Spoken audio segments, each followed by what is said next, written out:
What do we do to go from that order received to making that complete part? Once that part is manufactured, checked, made, and boxed, and ready to ship out the door, what do we do and how do we cover that from order to part being done? Hey team, this is Luke with Practical Machinist. Welcome back to another episode of the Lathe Lab. When an order is received, after we get through all that administrative nonsense, we get a PO from our customer.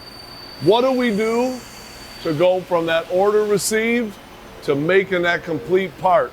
This is going to be a part 1 and a part 2 video because we're going to try to cover as many steps between those two critical processes.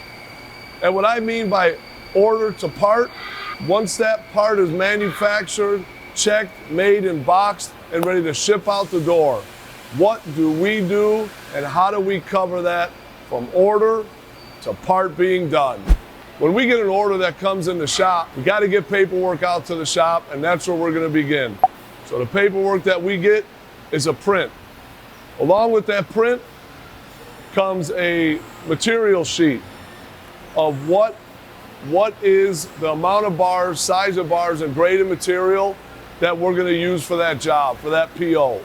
So that is our first step in the process, is to track down that material, cut it on the saw, and get it rocking and rolling to get ready for the setup. When we get the material in, comes through the door, offloaded with a forklift. For that particular job, here is our aluminum.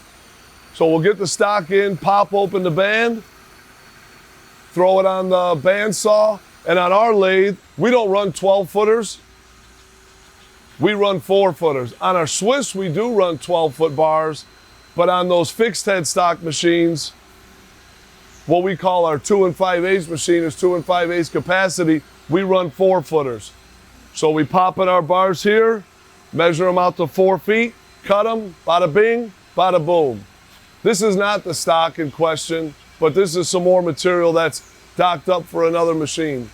So once we get that material over to the machine, now we got to start getting our job together. Collets, drills, turning tools. So I'm going to say something that might ruffle some feathers. We do not have a huge, extensive tool room.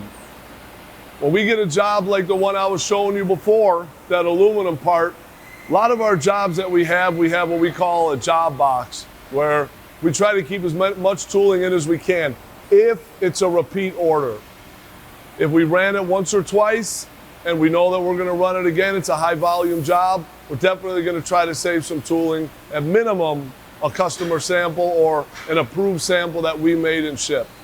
But this is almost the extent of where we're gonna get our tooling.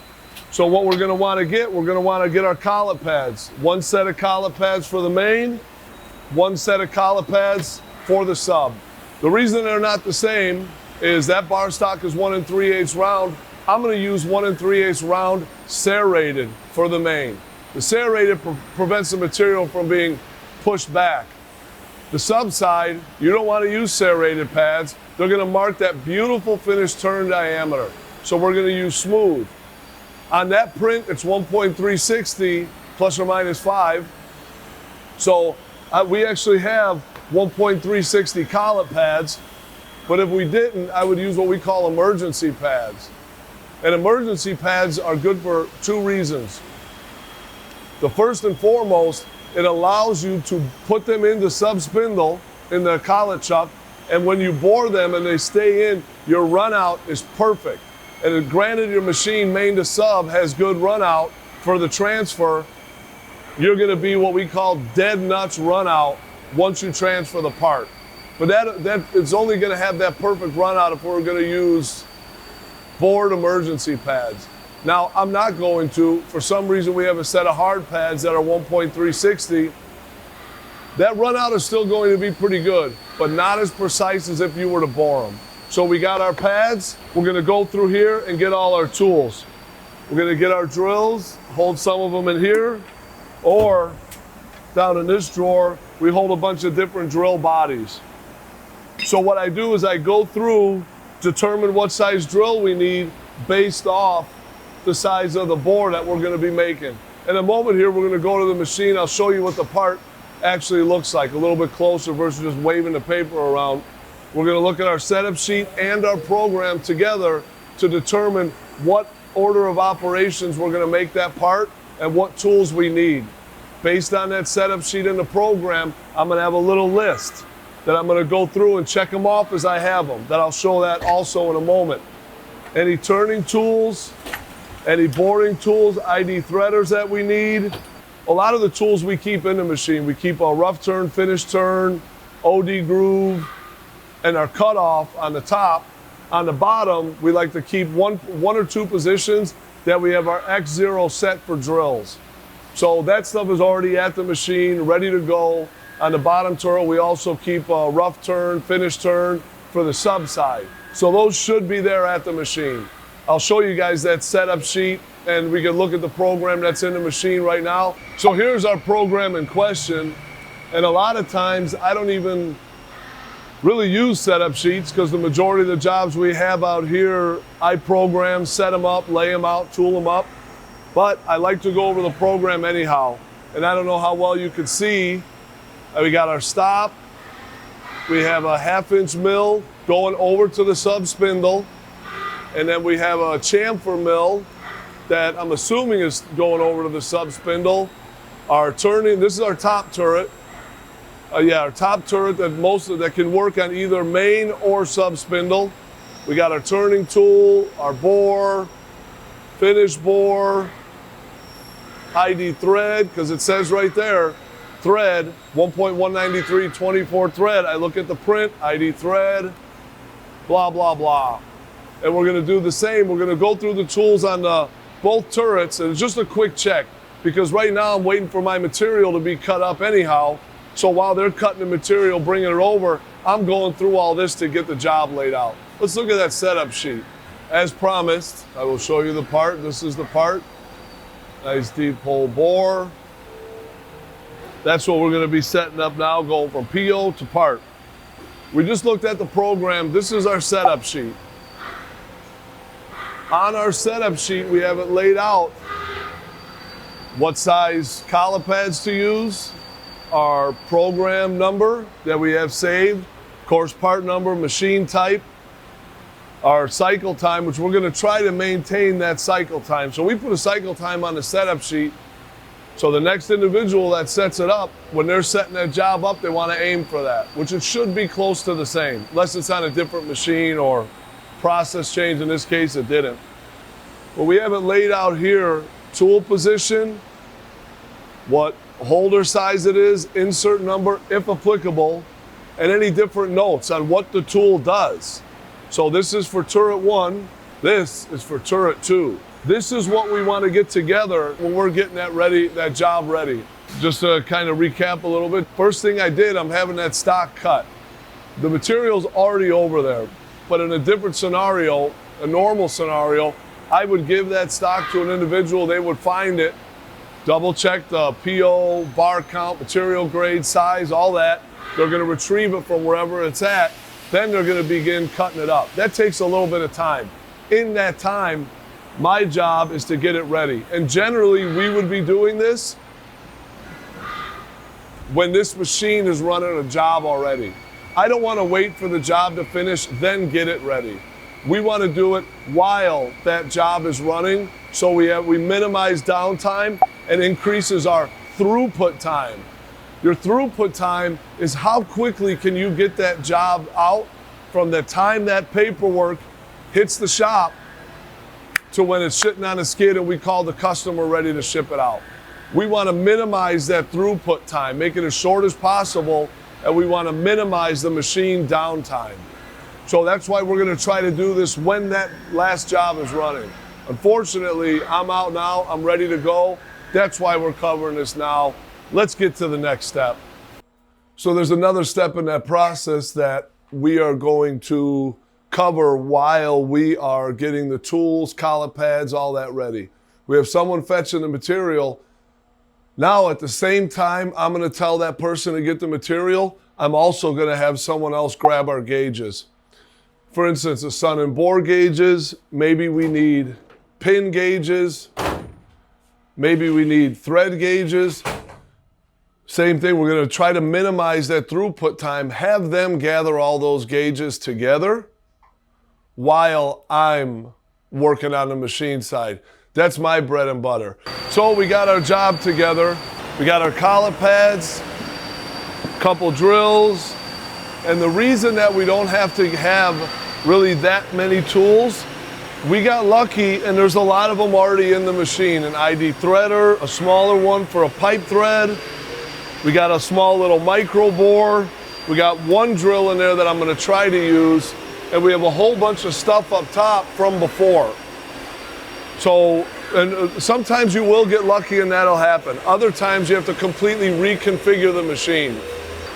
Our next move now, we're gonna start tooling up the machine.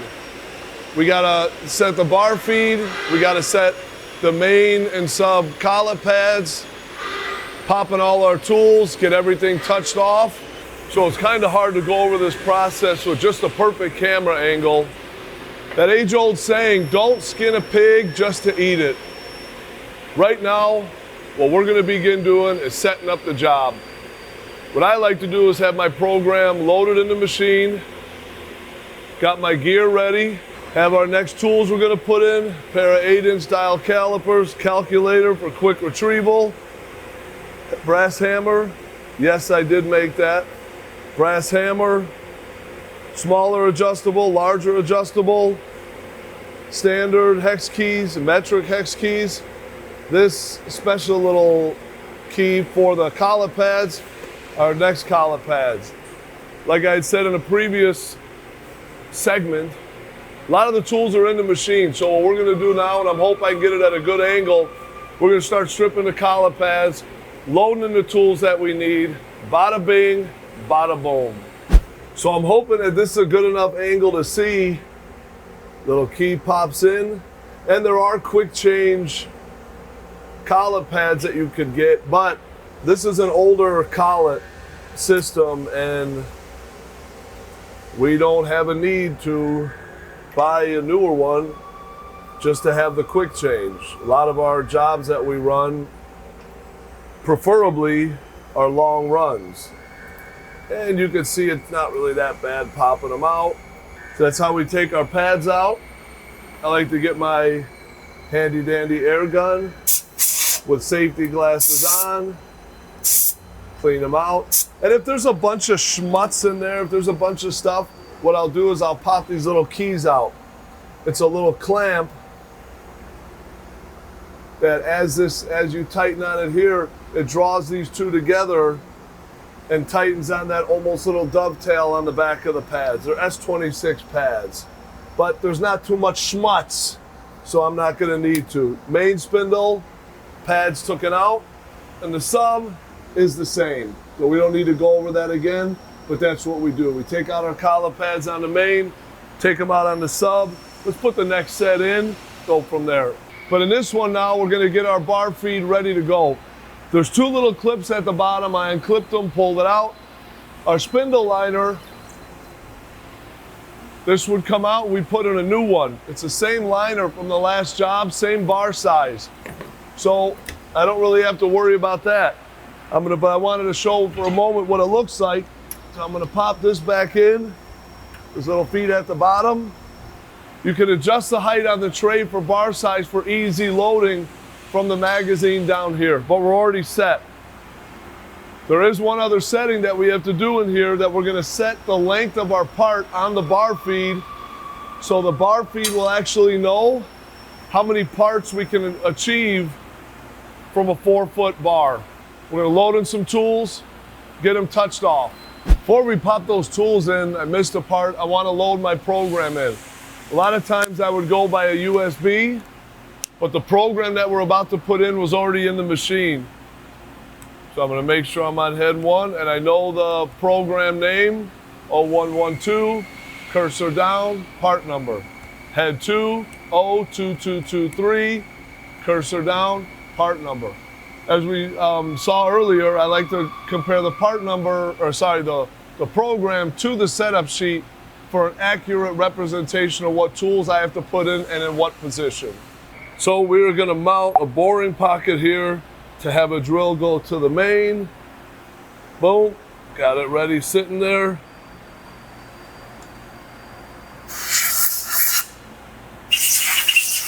Blow it off, of course, with your safety glasses on. Mount the tool block.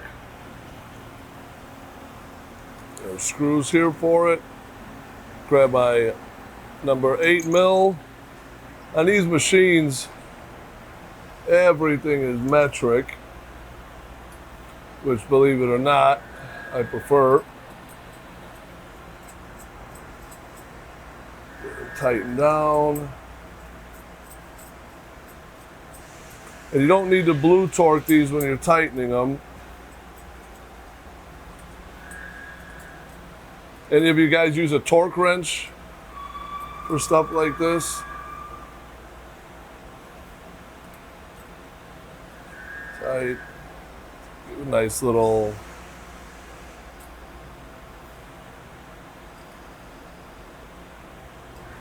tighten it down. Boom. Pockets loaded. And I know my X0 is already preset for these boring pockets for drilling. This flat here, that's what these set screws are gonna hit. I'm gonna bottom the drill out. As I'm tightening this down, wanna move my drill side to side so I feel the flat.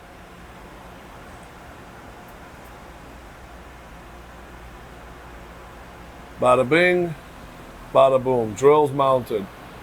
Now let's do our turning holder for the sub. Same thing, clean it out. Got my wedge clamp right here. The way that these work, as I tighten down, it pushes that clamp up.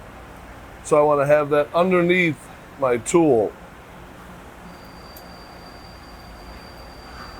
Make sure your tool is oriented the correct way also. So as you're spinning M03,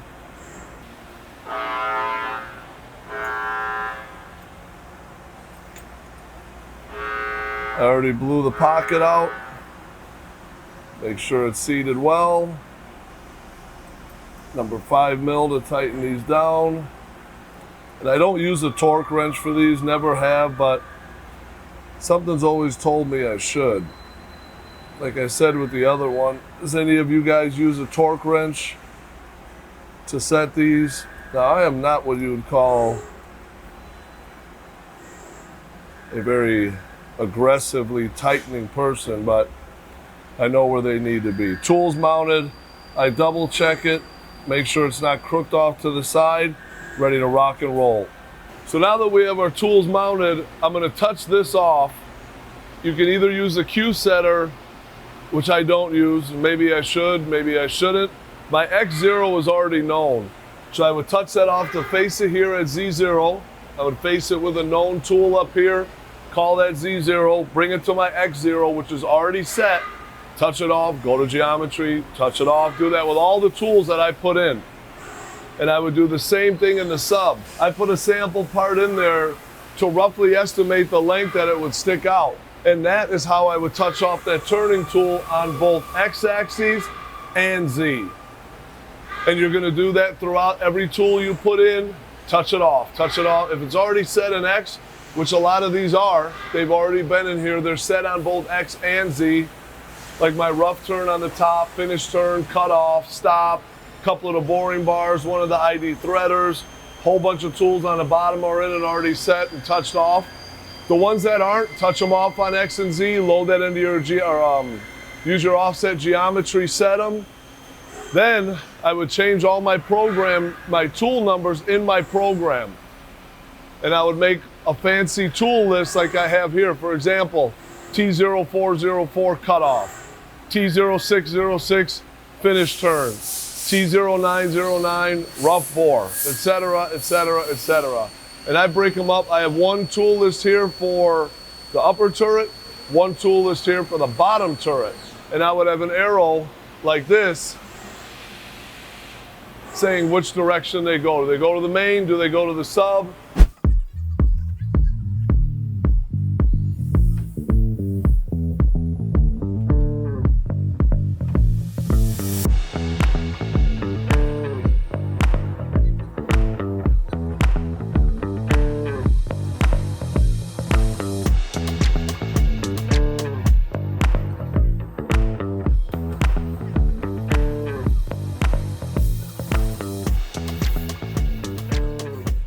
So that's it for this part one. Part two, which will be coming up next, is what do we do running the program through, how we run that through, verifying the program is good, making our first part, inspecting it, and finally getting that status light on green, having this on continuous, and rocking and rolling on production. So signing out, this is Luke with Practical Machinist. Thank you for watching another episode of the Lathe Lab. I hope you enjoyed it, and we'll see you next time.